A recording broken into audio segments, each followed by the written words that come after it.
Just last week, it came to light that the Obama administration is deep in bed, for lack of a better term, with the content industry, all the way from the copyright czar down to a wide range of officials, from Vice President Joe Biden's Deputy Chief of Staff, Alan Hoffman, to the Justice Department's Criminal Chief, Lanny Brewer, to copyright czar, Victoria Espinel, all about the recent accord about cracking down on potential violators of intellectual property. Joining me now to help understand the relationship between government and content creators who are protected by intellectual property rights law is Stephen Kinsella, a lawyer from Houston, Texas, and senior fellow at the Ludwig von Mises Institute. Stephen, thank you so much for joining us today. Thank you, Adam. Glad to be here. All right, so this is the kind of thing that I think most people see and go, okay, government in bed with industry again, no big deal. And I would wager that you're not particularly surprised by these revelations, but why should the average American be concerned about a story like this? Well, I mean, there's several reasons. First, we have government basically using private industry to enforce the laws that the government grants for the benefit of those same big businesses.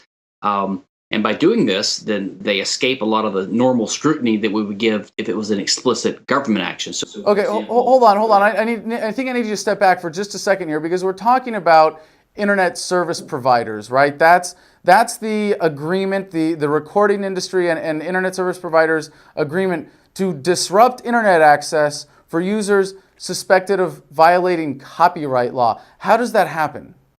Well, the details are still a little bit sketchy and shadowy, but apparently the ISPs and the music companies and the music industry, the content providers, have come together with the sort of background support of the government, the federal government, to come up with a plan to alert suspected customers. And I don't know how they're going to be suspected, but when someone raises an alarm that some potential customer is potentially violating copyright law by downloading movies from the Pirate Bay or downloading music in some other site, they're going to get a warning, and then maybe an educational video, and then maybe a request to approve that you've seen this message, and then they're going to throttle their bandwidth speed and then maybe kick them off altogether. By a warning video, mean those annoying condescending ones that say, you wouldn't steal a car, so you better not steal a song, right? That kind of thing? And the things we have to suffer through at the beginning of movies when we rent DVDs now.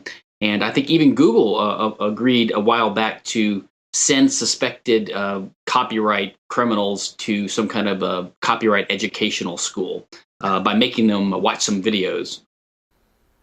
So why is this a new threat? What is the new threat that's come out of this new collusion? Isn't this already set up well for the government to be able to crack down on intellectual property rights violators? It is. In a way, I believe it's a little bit like the drug war, one of these unwinnable wars, right? Because of encryption technology and mirroring of sites and VPN and encryption, people and torrenting, people are coming up with ways to get around these mechanisms that the content industry has been using to protect their content.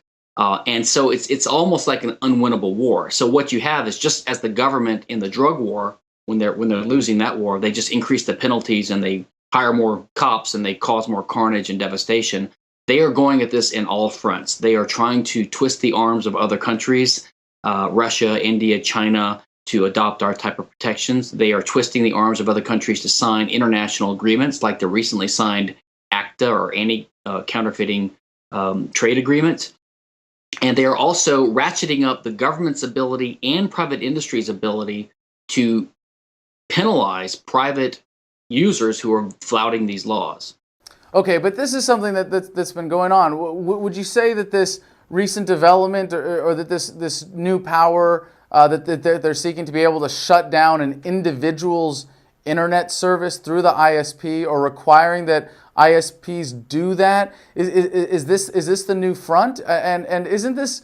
Can you give us like an historical analogy to this, because I'm having a hard time wrapping my brain around this, in that the internet service providers are being asked to control the content of what they're delivering, or punish people, or not provide a service based on what's being delivered. I mean, this is like having holding Kinko's responsible every time someone makes a photocopy of something that's not supposed to be copied, right?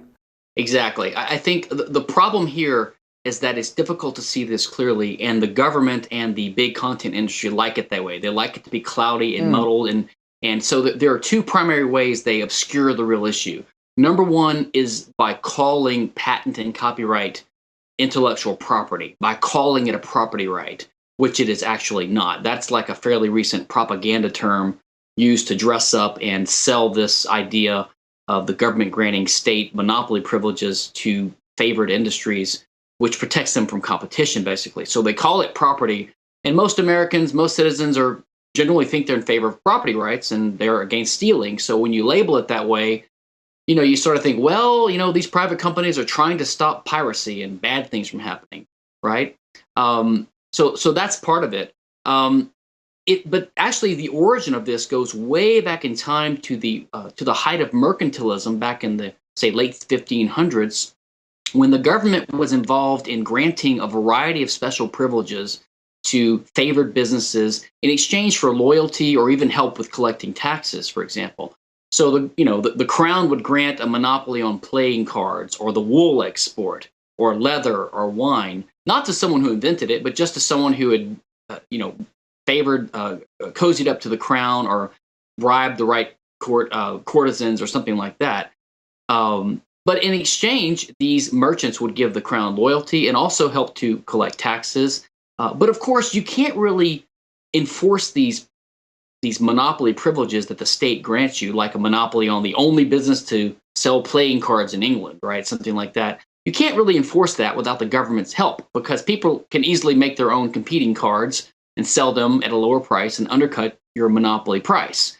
So of course they had to enlist the state's help, either to get the state to come and search and seize and do warrantless searches of suspected counterfeiting businesses, or do it on their own with the state's sort of wink, wink, nod, nod blessing. So in this way, the private companies become arms for the state, and they rely upon the state to protect the privileges that the state grants them.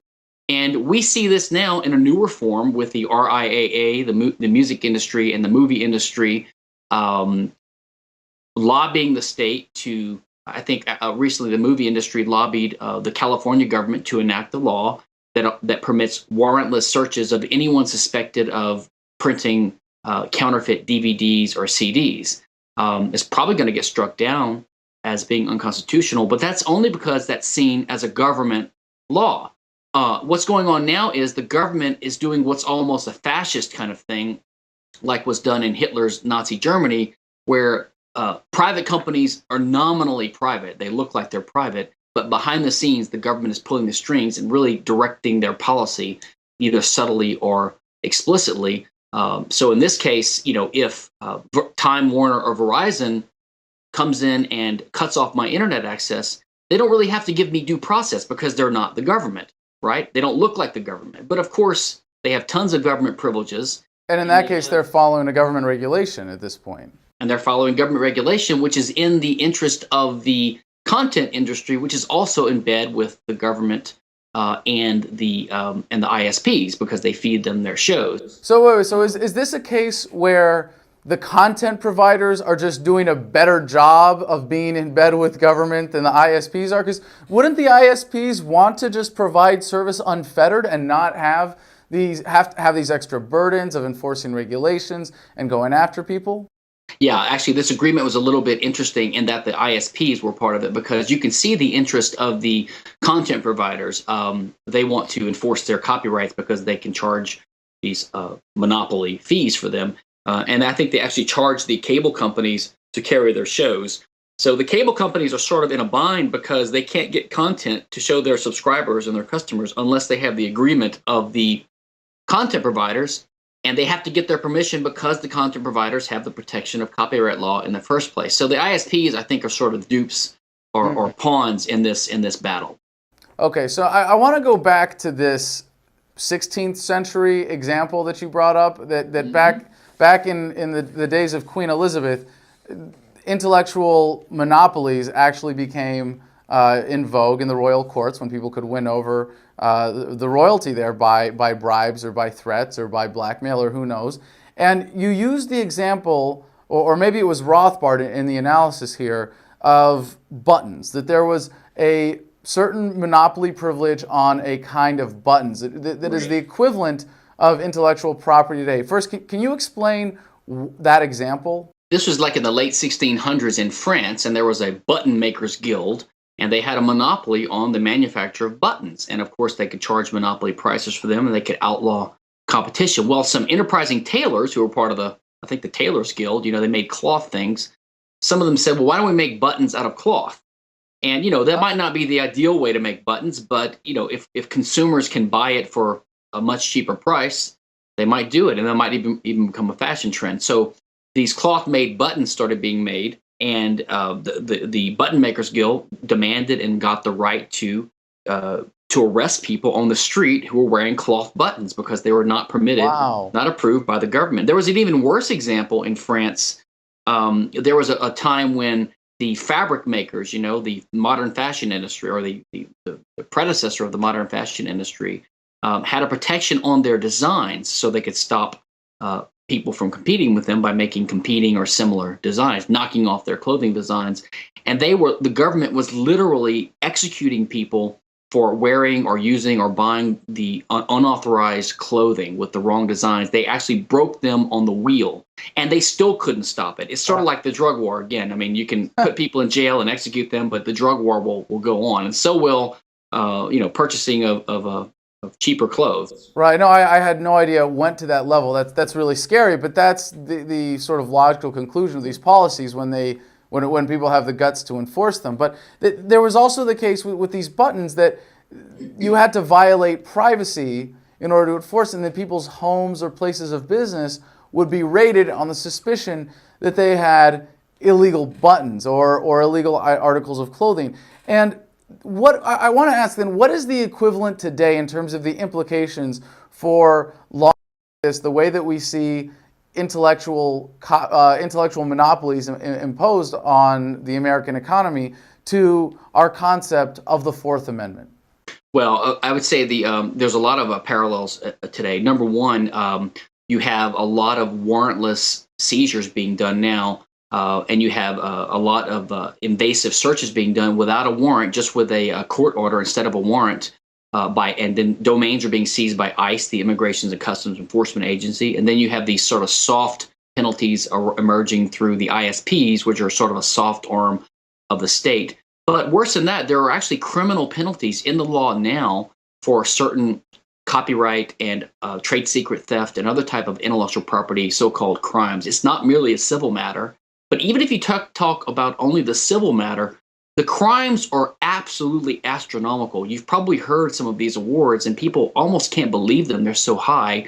People fine $3 million for downloading 10 songs. I mean, when most of the songs are 99 cents each, how can you even get there? There was a law professor named John Teheranian who did a study a couple of years ago, and he sort of took a expansive view of exactly what copyright covers. And he said, let's take an average, fairly internet savvy user and go through his activities on a yearly basis, sending emails to people, clipping things from websites and emailing people, sharing pictures, no widespread piracy, things like that. He calculated that theoretically, if you were held to account for every copyright law that you violated, every individual in the United States, or the average individual, would be liable for $4.5 billion a year in damages. Now, it's just inconceivable. Now, there's two problems I see with this. Number one, I'm not sure why someone hasn't challenged this yet under the Eighth Amendment, cruel and unusual punishments and fines. This, if nothing else, it seems to me to be a totally excessive fine. I can't see how anyone, even the movie and music industry, could justify such a fine. And second of all, the government obviously can't enforce all that, so it gives them the discretion to have selective enforcement and to pick out people and make examples of them. Anybody can be made Anybody can be made a criminal. Anybody can be made an enemy of the state because they're a regular internet user at this point. Well, I have to ask then, because this has become such an ingrained part of the current paradigm, this concept of intellectual property, which we know now is a scam. We see from especially these recent revelations the true interests of the government and the service providers and the content industry. How can we stand up to this? How can we fight back? And aside from talking about this and from spreading the word, and for those of us who are intellectual content providers, making sure that we use things like copyleft or Creative Commons in distributing whatever we produce, what can people do? Well, I'm actually a little bit heartened in a way by I think the internet itself and the growth of digital media, the growth of social communications and social media. There's a growing awareness, at least among the younger generations, of the ridiculousness of restraints on the flow of information. There's a growing free culture movement. There's a growing free software movement that's been around for a while. There's a really growing and exciting open science movement. I just attended the Open Science Summit this weekend in Mountain View, California, and I tell you, the large and energetic and vigorous number of young scientific and technical types who are almost all in favor of freedom of information is heartening. So I think that we just have to keep pushing for openness, and we have to emphasize that there is a conflict between freedom of expression and information and even our own bodies and property and intellectual property. In other words, we have to realize that copyright basically is a form of censorship. And if you respect the First Amendment and the right of freedom of speech and freedom of expression, and if you respect property rights, you have to at some point decide what you're in favor of. Giving monopoly profits to a heavy-handed, Gestapo, wielding movie and music industry, or let people have freedom of speech, freedom of expression, and property rights.